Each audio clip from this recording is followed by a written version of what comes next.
Hello दोस्तों, कैसे आप लोग? उम्मीद करता हूँ अच्छे ही होंगे। दोस्तों, मेरा नाम है अकबर अली और आप देख रहे हैं इंग्लिश सीखो चैनल। तो दोस्तों, जैसा आप लोगों को पता है कि मैं इस चैनल पर आप लोगों को इंग्लिश सिखाता हूँ, जिसमें हम आप लोगों को बहुत सारी चीज़ें सिखा चुके हैं और डेली हम आप लोगों को होमवर्क देते हैं। तो जो भाई हमारे चैनल पर नए हैं, प्लीज़ हमारे चैनल को सब्सक्राइब कर दें। वीडियो अच्छी लगेगी तो लाइक, कमेंट और शेयर करना ना भूलिएगा। तो चलिए, पहले जो है हम जो होमवर्क था उसको चेक करते हैं, फिर कुछ नई चीज़ें सीखते हैं। तो चलिए सीखते हैं। तो ये हमारा होमवर्क था। मुनीर एक सोनार है। नंबर आप याद रखिएगा और आप अपने जो कॉपी है उसमें मिला लीजिएगा। रमन एक लकड़हारा नहीं है।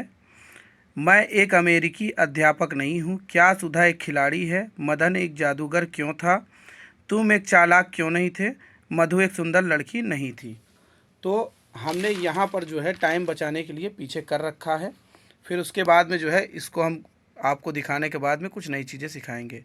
तो पहला वाला था हमारा, Munir is a gold Smith, यानी मुनीर एक सोनार है। दूसरा वाला है Raman is not a would cutter, यानी रमन एक लकड़हारा नहीं है। तीसरा वाला है I am not an American teacher, मैं एक अमरीकी अध्यापक नहीं हूँ।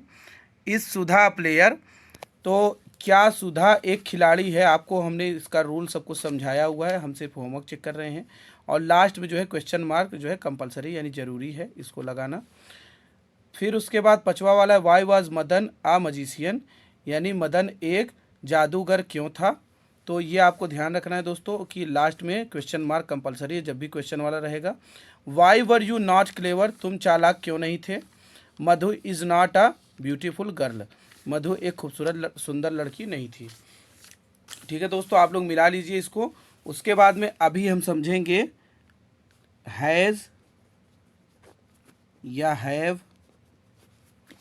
या हैड, तीनों एक साथ समझने की कोशिश करते हैं दोस्तों। तो हम यहाँ पर जो है आप लोगों को कुछ लिख देते हैं एग्जाम्पल, उसके बाद में जो है हम आप लोगों को आगे समझाएंगे, क्योंकि जो है एक हाथ में मोबाइल और दूसरे हाथ से लिखते हुए नहीं बन रहा है दोस्तों।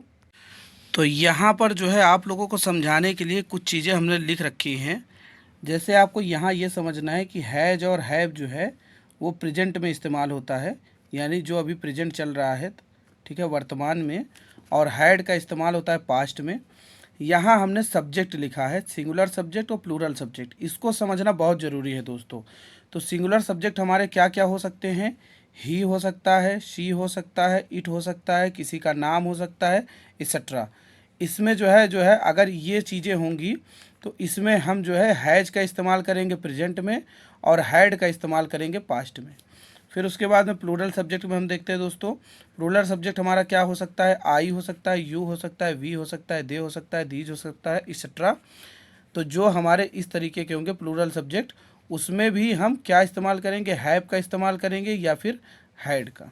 तो यहाँ जो है दोस्तों फॉर एज, जैसे कि यहाँ हमने आपको कुछ समझा रखा है, रोहन के पास, यहाँ हम लिखना भूल गए दोस्तों जल्दी जल्दी में, रोहन के पास एक कार है।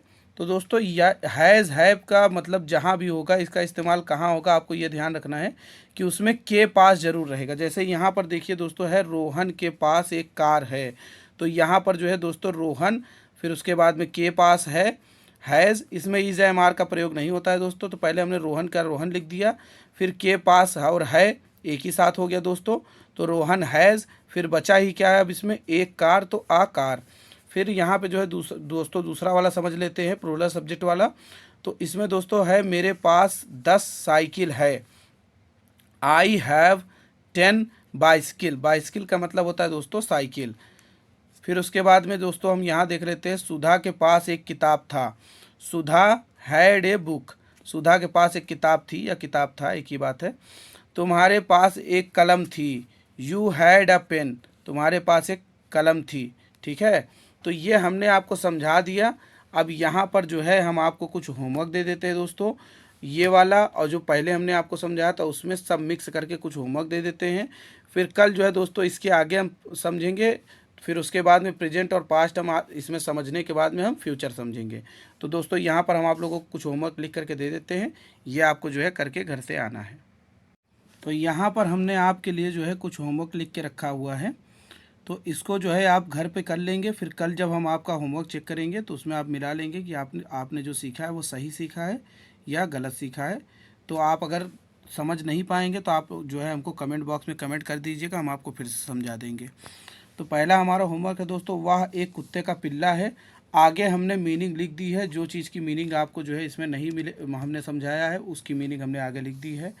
तो पप्पी, पप्पी का मतलब होता है कुत्ते का पिल्ला। यह एक राजकुमार नहीं था।